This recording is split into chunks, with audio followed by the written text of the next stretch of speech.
ចាជំរាបសួរបងប្អូនចាគុំពេលសម្រាប់ពេលវេលាឲ្យគ្រូរបស់តើបានជួបគ្នាសាជាថ្មីផងដែរចាអញ្ចឹងចូលមេនូបងប្អូនចាយើងរៀនមេរៀនទី13ចាគឺអំពីរង្វាស់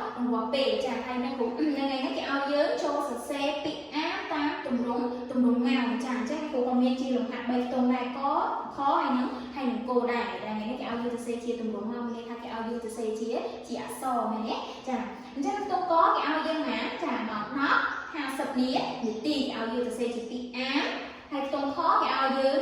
ម៉ោង5 31នាទីខ្ទង់កគេឲ្យយើងម៉ោង12 44នាទីចាឥឡូវយើងត្រឡប់ទៅខ្ទង់កដើម្បីយើងនឹងសរសេរជាពាក្យអាវិញម្ដងគេដាក់ថាម៉ោង10ចាអញ្ចឹងនៅកន្លែងនេះគឺជាម៉ោងចាម៉ោង10ហើយកន្លែងនាទីគឺនៅខាងក្រោយនេះគឺ50នាទីអញ្ចឹងយើងអានថាចាម៉ោង10 50នាទីចាហើយខ្ទង់ខគេឲ្យយើងណាចាម៉ោង5 31នាទីអញ្ចឹងយើងអានថាសេចក្ដីអាគឺម៉ោង5 31នា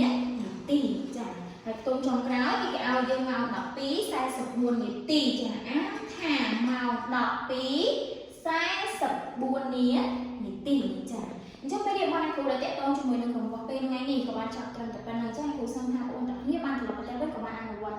លំហាត់នៅមេរៀនកង្វះពេលផងដែរចាអញ្ចឹងគ្រូសូមអរគុណសូមព្រះប្រទានពរ